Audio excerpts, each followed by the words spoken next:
What is up, everybody? Back with a new video here, and it's going to be one a little bit different. I'm going to be telling y'all my hypothetical, pretty much dream music festival, of course, fictional here. We're going to have a little bit of fun with it.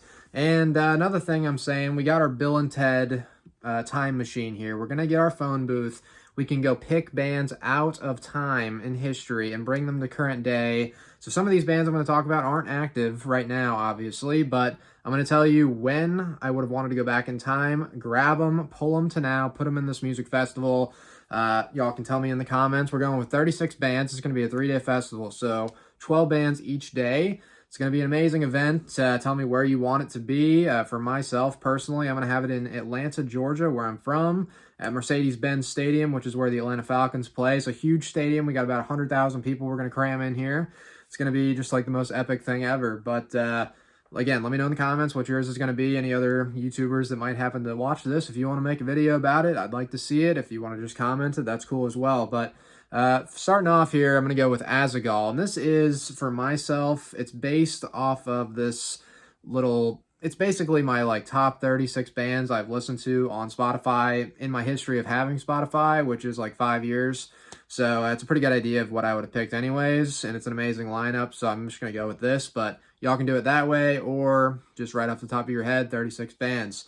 But Azaghal is kicking it off for me, which is a super cool black metal band from Finland, very underrated. I'm going to take them just current day Azaghal. You know, any time period pretty much could have been cool from them, but I'm going to go with current day because I like most of their albums and would want to see stuff from all the albums. My next band's going to be Skull Fist. Big fan of them. I like most of their material, but I'm going to go back a little bit in time here. I'm going to take Skull Fist from 2014, Chasing the Dream tour. You know, I would have wanted to see them in that era. I love them today, but Chasing the Dream is one of my top 10 albums of all time. And Skull Fist, if you're not familiar with them, somehow at this point, they're a Canadian new wave of traditional heavy metal band, so basically modern band going for the classic sound. They're awesome. Check them out. Next up's Van Halen. So here we go with a band that is not active. So for them, I'm going to go back to 1984, right before they broke up, pull them from that era. I like the album 1984 a lot, like the entire pretty much original Roth era run. So I think it would have been really cool to see them on that tour. Hot for Teacher is one of my favorite songs by them for sure. So I want to get stuff from each of those first handful of albums.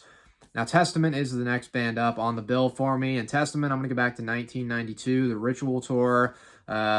Really dig all the stuff up to that album, and the Ritual is maybe my favorite album by them. It's close between a couple, but that one's definitely up there. Electric Crown is just undeniably just an absolutely sick riff. It's one of my favorite riffs ever. So, and that's still with the original lineup at that point without a breakup. So we're going with that. Gehenna is going to be my next band, and this is another black metal band. They've changed their sound a little bit. They were death metal for a very brief time, like around 2000 with one of their albums, but generally they've been a black metal band, and I'm actually going to be seeing them in Finland next year at Steelfest, which is really cool. Looking forward to that a lot. But Gehenna, I'll go with 2005, which is WW, the album they released, and that's probably my favorite album by them. They had Frost on the drums just as a session guy, but we're going to get Frost for the live lineup here, and that's what we're going with. Razor is the next band for me. I'm going to go back to 1988 so I could have Sheepdog McLaren on vocals. So we're pulling Sheepdog and the band, Dave Carlo, one of the best tones in thrash metal on guitar to present day. LA Guns is next up. So we're going from Razor to LA Guns. We're blending glam, black, thrash, traditional, all this stuff is at this festival, so you get the best of it all here. But yeah, LA Guns, I'll go with 1991 LA Guns, pretty early on in their history. First 3 albums, you know, got the song from freaking Point Break, so get it all in there, and it would have been cool to see them back in the day. Anthem is my next band up, my favorite band from Japan. I like a lot of their material. Pretty much all their albums are fantastic, but I'm going to go with 1992 Anthem, the Domestic Booty Tour. So we do have their current guitar player, Akiya Shimizu, had just joined the band, which was really cool. So would have gotten to see him when he was really young, because he's only like 45, 46 right now, however old he is. He joined the band when he was like 19 or 20, but that's an amazing album. So that is the tour I'm going to go with, pulling from that era.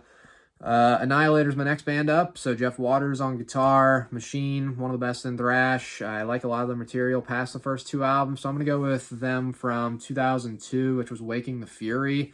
I think that's a great album, and all the stuff from the early 2000s and all through the 90s from them, I dig a lot for the most part. So taking 2002 Annihilator, Double Live Annihilation is one of my favorite live albums from them around that era, so it would have been really cool to see. Overkill's my next band up. We're almost to the headliner here, but Overkill, third from headlining. I'm going to go with, so Horoscope is my favorite album by them. I've seen them 4 times live currently, so I've seen a couple of the songs they play from that live already. Never got to see Bobby Gustafson on guitar, their original guitarist, classic guitarist. So I'm going to go with 1989 so I can see Bobby Gustafson along with Bobby Blitz and the guys. So 89, Overkill. Next up is Cradle of Filth. I'm going to go with 2000, Cradle of Filth. So the Midian tour would have been really cool to see. That's one of the albums that helped me get into black metal. I know it's not entirely black metal, but it's kind of like a gateway album. I consider it to be over to the other side to black metal. So I'm going to go with that tour. Would have been awesome.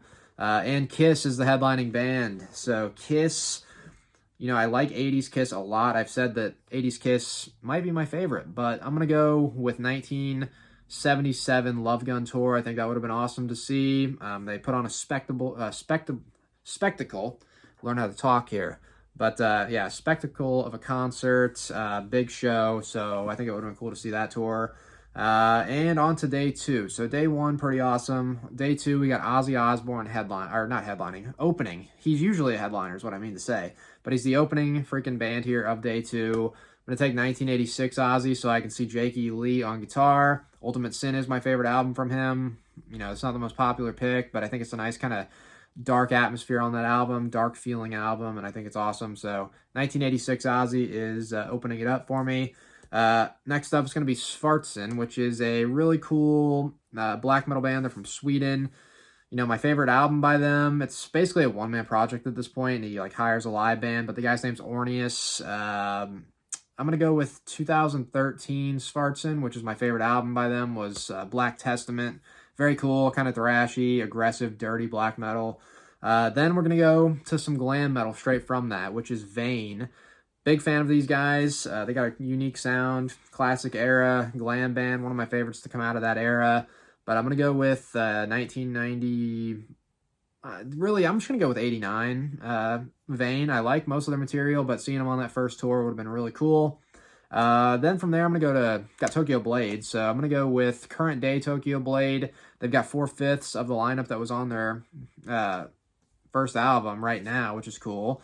And Dark Revolution from 2020 was my favorite album of the year, so I like a lot of their more modern stuff as well and would like to see it all in concert. Dokken next up for me. I'm going to go with 1987-88 Dokken, so Back for the Attack era. George Lynch still in his prime. Don Dokken still sounding really good on vocals. Would have been awesome to see. Then I got Thin Lizzy, which I'm going to go with 83 Thin Lizzy, Thunder and Lightning Tour. Would have been cool to see John Sykes. So we're pulling John Sykes, Phil Lynott, and the boys out of 1983 to current day.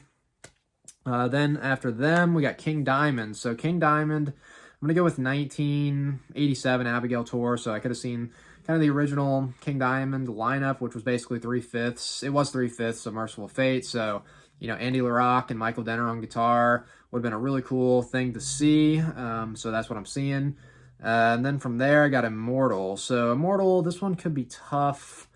But I'm going to go with 2002 Immortal. I could go... That one is really tough. It would be cool to see Demonaz with them, but I think 2002 would be good for me. That was my favorite album by them.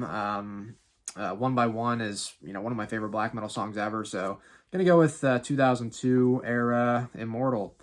And then after them, we got our top 4 bands here. So we're getting to the headliners. Holy Moses is going to be one of the headliners, and they're my favorite German thrash band. I'm going to go back to 1990. I'm going to go to 92. So 92, which was Reborn Dogs. Love the first handful of albums from them, so it would have been cool to see songs from each of those albums. Andy Klassen on guitar is one of the most underrated, guitarists in thrash. And Sabina is a really cool front woman. Great voice, very brutal. You wouldn't know it was a girl if you didn't see her. So very awesome voice, very awesome band. Now Wasp was going to be the next band up, and I just saw Wasp recently. It was a great show, but I'm going to take it back to probably 89 Headless Children tour, so I can get songs from the first 4 albums. You know, it would have been cool to see him in like 84 as well, but I'll go 89. After them is going to be Megadeth. I'm going 1992, so I can get songs from everything up through Countdown to Extinction. I've seen some live footage of them from 1992, and it's amazing. Marty Friedman, Nick Menza, obviously everybody knows, Dave Mustaine, David Ellefson, but that would have been awesome. And then my headlining band's Motorhead. So this one's tough because I like each of their kind of staple trio lineups. Fast Eddie Clarke, Phil Campbell, Fast Eddie Clarke on guitar from the original one. Phil Taylor is what I meant to say. Filthy, Phil Taylor.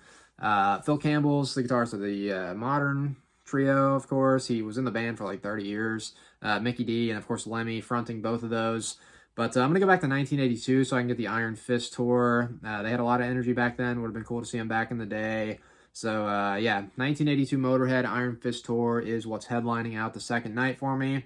Now, third and final night, we're starting it off with Necrophobic, really cool Swedish black metal band. They mix in some elements of death metal. Some people consider them death metal as well, but more of a black metal band for sure. Could be considered both, though. I'm going to go with 2009 Necrophobic, Death to All. My favorite album by them was released that year, so it would have been cool to see a lot of songs from that album. I just saw Necrophobic a couple months back at Maryland Death Fest. Was absolutely amazing. But 2009 Necrophobic's what I'm going with here. Saxon. Okay, so Saxon, they got a bunch of amazing albums. For the sake of this, I think I'll just go with 1983 Saxon. Would have been cool to see him back in the day. I have seen him more recently, like 2019, but Power and the Glory is my favorite classic era album by them, and, you know, that's a good body of work they've already built up to that point. So whatever it is, like that's 5, 6 albums they'd already released by then, so it would have been really cool to see a bunch of those songs in the classic era. So pulling them out of 1983 with our Bill and Ted phone booth. After them, I've got Iced Earth. Can't really go with current Iced Earth because I don't know if they're ever going to play a concert again. But we're going back in time to Alive in Athens. We're basically just going to pull them right off the stage from Alive in Athens. That's one of my favorite, maybe my favorite live album ever. So Alive in Athens, late 90s, Iced Earth would have been amazing to see. Then after them is going to be Lord Belial. Really great Swedish black metal band. I'm going to go with 2002, Lord Belial, Angel Grinder era. So I got the first, 4 albums from them to listen to songs from. They just put out an album this year, which you could see on some end-of-the-year lists coming up. But it's awesome. They're one of my favorite. They are my favorite Swedish black metal band, I'll say, and one of my favorite black metal bands ever.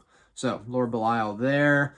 And then after them is going to be Alice in Chains. I'm going to go with 1992. So we got Lane Staley in his prime, Jerry Cantrell, all the guys in their prime here. Dirt Tour, which would have been awesome to see. Then from there, Dark Fortress is the next band up. I'm going to go with 2003 Dark Fortress. So, you know, it's tough for me because I like a lot of their stuff. Maybe 2003 or 2004, so I can get stuff from Stab Wounds as well, which is their third album. But I saw Dark Fortress, one of my top 5 black metal bands, a couple months ago at Maryland Death Fest, but I didn't love the set list. They played a lot more modern stuff compared to the earlier stuff, which I like a bit more. So I'm going to go with, 2004-ish era Dark Fortress. Check them out if you don't know them. They're an amazing melodic black metal band from Germany. And then from there, I got Sabotage. Now, this one, it's tough because I'm just going to go with 1987 Sabotage. Would have been awesome to see Chris Oliva, John Oliva on the Hall of the Mountain King tour. They got good stuff after that, but I think it would have been pretty magical to see that. And then after them is Death Angel. I'm going current day Death Angel. Their modern stuff is amazing. They're super powerful live. Seen them a couple times. They're pretty much my favorite thrash band to see live. And, they just absolutely kill it every time. All 3 times have been blown away. Just awesome to see. Merciful Fate, one of the headliners of the last night. We're on to the final 4 bands here. Merciful Fate. I'm going to go back to Time in 1994, which was my favorite album by them. Kingdom Come is the next band up. I'm going to go to 1989, so I can get pretty much that original classic lineup there from the first 2 albums. Love Lenny Wolf. He's my favorite hard rock singer ever. I've put him on top of that list in the past. My top 10 hard rock vocalist. Just an amazing voice. Ted Nugent is my second to headlining band artist here. Now with Ted, I've seen him 3 times live, of course, all recently. I've seen the footage of him from back in the day. Looks like it was a crazy, crazy time to see him live in the 70s, so that's what I'm going back to. I'm going to go to Cat Scratch Fever Tour, so 77-ish, and just Derek St. Holmes was still, doing the vocals at that point, which would have been cool to see him in his prime, along with Ted just running around like a madman, swinging from the vine, just going crazy on stage. So 1977, Ted Nugent is the second headlining band, and my number 1 top headlining band of Sunday night of the festival is Inquisition, my favorite black metal band. They're a very powerful band live, from what I understand, what I can see based on concert footage. Haven't seen them yet. But we're seeing them here. I'm just going to take current day Inquisition. I like all their albums, so it would be cool to see stuff from each of their albums. But yeah, that is my pretty amazing big festival here. 3 days, 36 bands. Let me know what you thought about it, and would you come to the festival? We're going to go, this festival ticket would probably be pretty expensive. We'll go $150 for the weekend pass. Not bad compared to some of these other festivals I've been to. Been more expensive than that, and this is like one of the best lineups I've ever heard. So we got that, $150, 3-day weekend pass. Are you coming? Let me know your 3-day festival in the comments. Remember, you can pull bands out of history at any point of their existence and bring them to current time for your festival. So let me know that in the comments, and as usual, thank you guys for watching. Till next time.